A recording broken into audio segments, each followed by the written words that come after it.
All right, let's get right into it. Today we're going way beyond just talking about feeling calm. We're actually going to take a guided tour inside your brain to see how a practice as simple as focusing your attention can physically, and I mean physically, change its structure and its chemistry. And that really brings us to the core question of this whole explainer, right?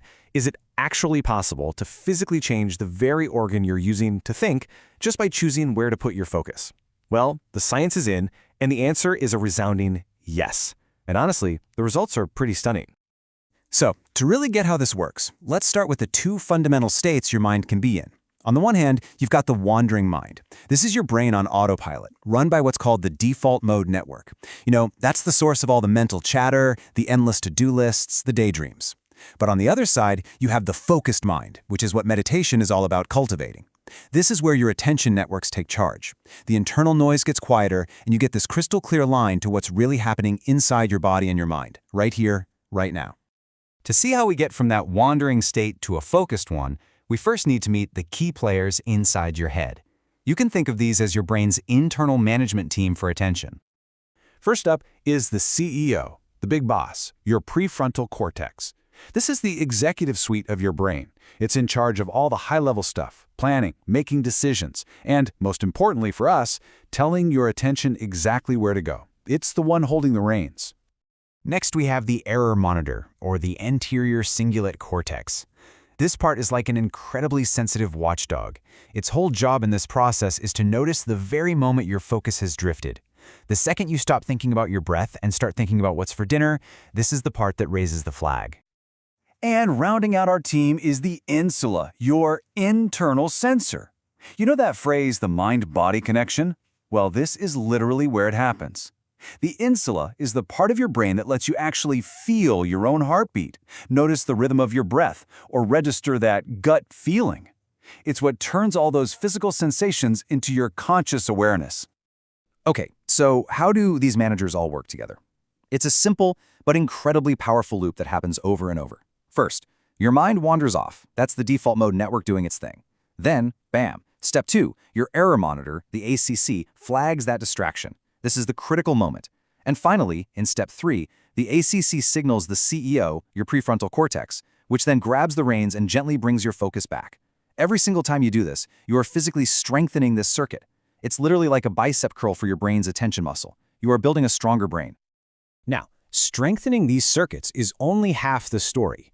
Because each time you meditate, you're not just training your attention network, you're also giving your brain a kind of chemical bath, one that promotes calmness, focus, and resilience. And get this, the effects can be almost immediate. Research from Boston University found a jaw-dropping 27% increase in a neurotransmitter called GABA after just a single 1-hour meditation session. GABA is the brain's main calming agent. It's like a natural brake pedal for anxiety and stress. That's a huge shift from just one session. And it doesn't stop with GABA. Meditation basically orchestrates a whole symphony of chemical changes in your brain. As you can see here, you get more serotonin, that well-being chemical. Dopamine, which is all about motivation, gets brought into a healthier balance. And maybe most importantly, look at that last row. Cortisol, the body's primary stress hormone, goes down. You're actively creating a neurochemical cocktail that makes you more resilient. So, the crucial takeaway here is that these changes aren't just fleeting feelings. With consistent practice, they lead to long-term physical rewiring of your brain's actual hardware. This process is called neuroplasticity, and it's how meditation builds a fundamentally more resilient brain over time. And to really understand this rewiring, we have to meet one more key region, the amygdala. The best way to think of it is as your brain's hypersensitive fire alarm. It's constantly scanning for threats, and when it thinks it spots one, whether that's a real danger or just a stressful email from your boss, it yanks the cord and triggers that whole fight or flight response.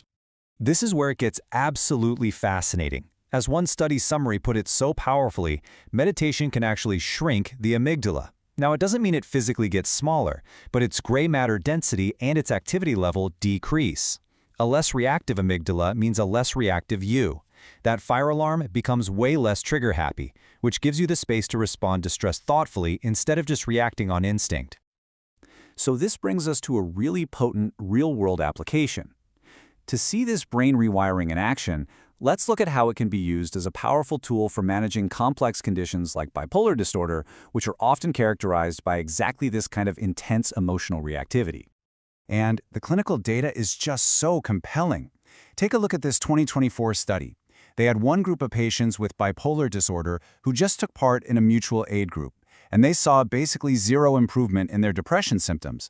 But then they had a second group do that same mutual aid course plus a 6-week mindfulness course. And the result? A statistically significant improvement. That means the change was so big, it was highly unlikely to be due to random chance. So let's tie it all together. How exactly is meditation helping here? Well, first, it's cooling down that fire alarm, the amygdala, which dials down that knee-jerk emotional reaction. Second, it strengthens the CEO, the prefrontal cortex, which gives people better top-down control to regulate those emotions. And third, by boosting the internal sensor, the insula, it helps people get better at detecting the very subtle, early physical warning signs of a mood episode, which allows them to get help sooner. Okay, so what does all of this incredible science mean for you? The research is clear that these changes are not just for experts, they're achievable for everyone. And it even gives us a bit of a blueprint for how to get started. So what's the minimum effective dose? What does it really take? Well, across a ton of studies, the magic number that keeps popping up is 3. A practice of at least 3 days per week was consistently linked with maintaining these benefits and seeing real, lasting improvements. That is such a clear, achievable target for anyone. And that really just leaves us with one final thought to chew on. We know from neuroscience that your brain is constantly changing. It's being rewired by every single experience you have, every thought you think, every action you take. That process is happening right now, whether you pay attention to it or not. So the only real question is, who do you want holding the blueprint?